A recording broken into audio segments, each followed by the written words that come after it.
Today we talk about Wu Sau.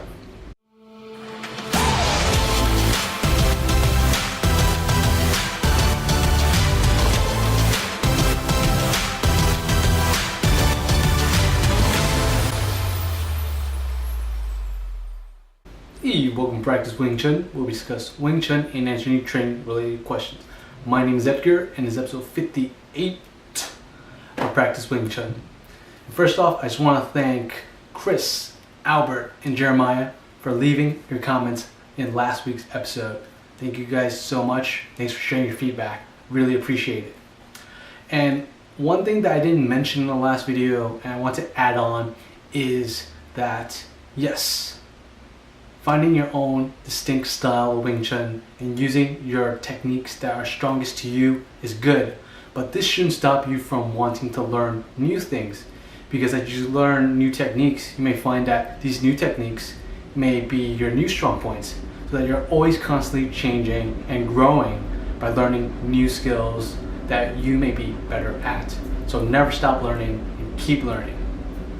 Anyway, today we'll be talking about Wu Sau, also known as the guarding hand, and this is one of the first hand movements you learn, and this is kind of how you protect yourself. You always have your inactive hand in Wu Sau position, your guard position.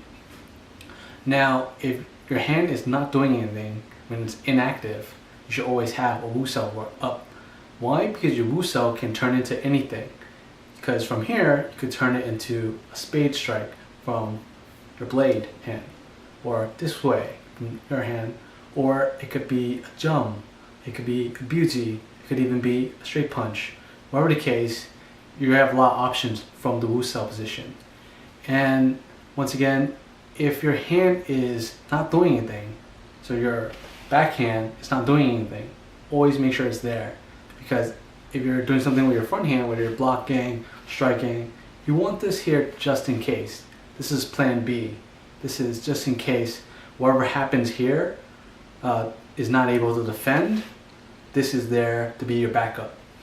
And one thing I forgot to mention was, with the strikes and stuff, you could also, if you get grabbed here, you could turn this easily into a Lop Sau, or a Tan Sau, or a Bong Sau.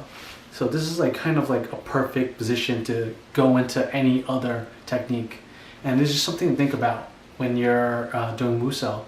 A lot of people I know in my class tend to drop their Wu Sau because they're so focused on what's happening on their front arm that their other arm isn't like active, not protecting the face, not protecting the body, and it should always be in front of you. And now you think, okay, what happens if it gets back here? If they do penetrate defense to your front arm, you have your backup to, once again, transition to anything you want, whether it's a strike, a Lop Sau, right? A Lop Sau, or Tan Sau, Bong Sau. It all starts from here, right? Now, what happens when you lose that too? Well, then you're in a bad position. You always want to keep your arms up to block whatever comes at you. Even if your defense fails, you want your hands up. You don't want your face to be open because you don't want to get knocked out. And that's Wu Sau for you. So never, ever underestimate the Wu Sau, as it's your most versatile move ever. And it's simple. You just keep your arms up. Make sure that whatever comes at you, you have something behind it to protect you, just in case. Now, Wu Sau up. Until next time, keep training.